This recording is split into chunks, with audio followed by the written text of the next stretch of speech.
کہا صحابہ نے بتاؤ کون سی حدیث ہے کہ مصطفیٰ کو کہاں دفن کیا جائے؟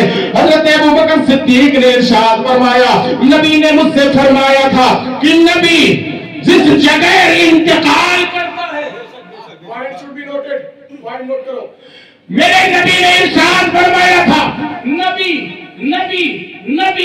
جہاں انتقال کرتا ہے وہی اس کو دفن کیا جاتا ہے، نبی جہاں انتقال کرتا ہے وہی اس کو دفن کیا جاتا ہے۔ اب چھوڑ دو وہاں حضرت ابوبکر نے کہا تو حضرت حجرہ عائشہ میں نبی کا انتقال ہوا تھا، حجرہ عائشہ میں مصطفیٰ کی قبر تیار کی گئی اور آج گنبد خضرا حجرہ عائشہ پر ہی بنا ہوا ہے اور اسی کمرے میں میرے نبی دفن ہے، کیونکہ اسی کمرے میں میرے نبی انتقال فرمائے تھے۔ دوستان محترم، میں نے ہندوستان کی سرزمین پر نظر ڈالی، لوگ کہتے ہیں مسلمان یہاں کا غدار ہے، میں کہتا ہوں مسلمان کبھی غدار ہو ہی نہیں سکتا ہے، کیونکہ مسلمان کی عقیدت یہاں سے جڑی ہے، مسلمان کی محبت یہاں سے جڑی ہوئی ہے۔ اب آؤ، زیادہ کہیں نہیں بلکہ ہندوستان میں جس سرزمین سے سب سے زیادہ فتنہ پھیلا ہے، ہندو مسلم میں جس زمین کی وجہ سے سب سے زیادہ، جس جگہ کی وجہ سے سب سے زیادہ جھگڑا ہوا ہے، وہ کوئی اور جگہ نہیں، ایودھیا کی سرزمین پر لے کے چلتا ہو۔ اے لوگوں سنو، تمہاری ایودھیا سے عقیدت کسی اور بنا پر ہے، تم کسی اور کو مانتے ہو، کسی اور کو جانتے ہو، لیکن سنو، اسی ہندوستان کی سرزمین پر فیض آباد ہے، فیض آباد کے قریب ایودھیا بھی موجود ہے، وہاں پر ایک نبی لیٹا ہوا ہے۔ کون نبی؟ آدم کے بعد سب سے پہلے جس کے سر پر تاج نبوت رکھا گیا تھا۔ ہاں مسلمانوں، حضرت شیش علیہ السلام کا مزار مقدس کہیں اور نہیں ہے، ایودھیا کی سرزمین پر موجود ہے۔ تو ابو بکر صدیق کے قول اور حدیث کے مطابق یہ ماننا پڑے گا، نور محمدی کو لے کر زمانے میں اجالا پھیلانے والا شیش اپنی زندگی جہاں مکمل کرتا ہے وہ ہندوستان کی سرزمین ہے، اور ہندوستان کی سرزمین میں جس جگہ مکمل کرتا ہے وہ ایودھیا کی سرزمین ہے، وہ ایودھیا کی سرزمین ہے۔ اللہ اکبر، یا رسول اللہ، یا رسول اللہ، زندہ باد، زندہ باد۔ دوستان محترم، تو ایودھیا سے ان کی عقیدت کسی اور بنا پر ہے، ایودھیا سے ہماری عقیدت حضرت شیش کی بنا پر ہے۔ اللہ کا نبی لیتا ہے، نور محمدی کی بنا پر اللہ تبارک و تعالی، نور محمدی کی بنا پر حضرت شیش کو اللہ تبارک و تعالی نے تنہا پیدا کیا تھا، ورنہ آدم کی روزانہ 2 اولادیں ہوتی تھی، ایک صبح ایک شام کو۔ حضرت شیش علیہ السلام کو اللہ نے تنہا پیدا کیا، تو نبی جہاں انتقال کرتا ہے وہی مدفون دفن کیا جاتا ہے، تو یہ ماننا پڑے گا حضرت شیش علیہ السلام نے اپنی زندگی ایودھیا میں گزاری اور ایودھیا میں دفن کیے گئے۔ میں یہ نہیں کہتا کہ وہ سرزمین مجھے دے دو، نبی جہاں ہوتا ہے، عقیدت رکھنے والے کہیں بھی ہو، نبی کا فیض وہیں سے پہنچتا رہتا ہے۔ زمین کے نام پر نفرت لڑو، لیکن یہ بات سن لو، مسلمان کبھی غداری نہیں کر سکتا، کیونکہ مصطفیٰ کے نور کو چلنے والا شیش اسی ہندوستان میں موجود ہے، اور جو نور مصطفیٰ کا حامل رہ چکا ہو، جو ذات مقدس یہاں پر موجود ہے، دوستان محترم، ہم اس سے محبت کرتے ہیں، ہم اس سے پیار کرتے ہیں، اور اس کا مزار مقدس یہاں ہے، ہمارا خواجہ یہاں ہے، ہمارے سید سالار مسعود غازی یہاں ہے، دوستان محترم، ہمارے قطب الدین بختیار کاکی یہاں ہے۔ تم کیسے سوچ سکتے ہو کہ ہم اتنے لوگوں سے ایک ساتھ غداری کر سکتے ہیں؟ نہیں غداری کر سکتے۔ ہم کل بھی وفادار تھے، آج بھی وفادار ہیں، اور اگر ہم غداری کریں گے تو ہمارے ایمان پناہ پائے گا۔ اللہ پوچھے گا، آدموں، اے لوگوں، میں نے آدم کے لیے جس سرزمین کو پسند فرمایا، تم نے اس سے غداری کیسے کی؟ تو ہمارے پاس کوئی جواب نہیں ہوگا۔ نور مصطفیٰ کے لیے جس سرزمین کو سب سے پہلے پسند فرمایا، اس سے تم نے غداری کیسے کی؟ تو ہمارے پاس کوئی جواب نہیں ہوگا۔ اس لیے حشر کی تیاری کا ایک سامان ہمارے پاس یہ بھی ہے کہ ہمیں ہندوستان سے وفا کرنی پڑے گی، تاکہ کل رحمان کے سوال کا جواب دے سکے کہ مولا ہم ہندوستان کے وفادار تھے، آدم نے اپنا قدم سب سے پہلے جہاں رکھا اس سرزمین کے وفادار تھے، نور مصطفیٰ نے جس سرزمین کو سب سے پہلے ٹچ کیا اس سرزمین کے وفادار تھے، تیرا نبی شیش جہاں پر لیٹا تھا اس سرزمین کے ہم وفادار تھے، مولا ہم سے غداری کر ہی نہیں سکتے تھے۔ اللہ اکبر کبیرہ۔ تو دوستان محترم، یہ ساری چیزیں کیسے آدمی سیکھتا ہے؟ ان محفلوں کی بنا پر سیکھتا ہے، اور کیسے سیکھتا ہے؟ کتابوں کی بنا پر سیکھتا ہے۔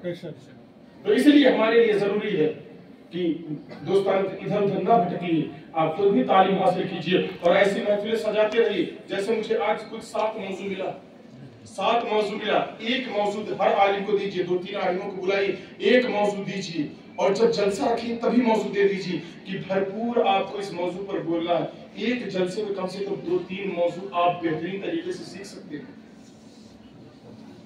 جو ہم نے مہینوں اور سالوں میں سیکھا ہے آپ 2-3 گھنٹے میں کچھ نہ کچھ اس میں سے لے سکتے ہیں. اور 2-3 جلسہ ایک ہی موضوع دیتے رہے تو انشاءاللہ جتنا سینے میں ہوگا سب آپ کے سامنے اڑھیل دیا جائے گا. آپ بھی بہترین جانکار ہو جائیں گے اور سینہ ٹھوک کر غیر قوموں کے سوالوں کا جواب دے پائیں گے. اور ان چھچھندروں کے کہنے پر اپنی مجلسوں کو بند مت کیجیے. ان کا کام ہے چو کرتے ادھر دوڑنا. ان کا کام ہی یہی ہے. ان کے کہنے پر مجلسوں کو بند مت کرنا، بلکہ مسلم شریف کی حدیث، مشکات شریف کی حدیث میں اس کے فوائد موجود ہے. بہت زیادہ وقت لے چکا، اب وقت نہیں لینا چاہتا. انشاءاللہ پھر آیا تو حدیث اور قرآن سے محفل مقدس کے مسنون ہونے اور ہمارے لیے ضروری ہونے کی انشاءاللہ دلیل بیان کروں گا. اللہ کی بارگاہ میں دعا ہے کہ اللہ تبارک تعالیٰ غوثیہ نظامیہ نوجوان کمیٹی کو اپنی رحمتوں کا سایہ عنایت فرمائے، جنگ سے ان کی مدد فرمائے. اور جس طریقے سے اپنی محبتوں کا ثبوت دیتے ہوئے انہوں نے اس ملک کی محبت کو رچایا بسایا سجایا اور لوگوں کے لیے تعلیم کا انتظام کیا، اللہ تبارک تعالیٰ ان کی نسلوں کو علم کے نور سے منور مجلہ فرمائے. وآخر دعوانا ان الحمد للہ رب العالمین. السلام علیکم و رحمۃ اللہ. وعلیکم السلام.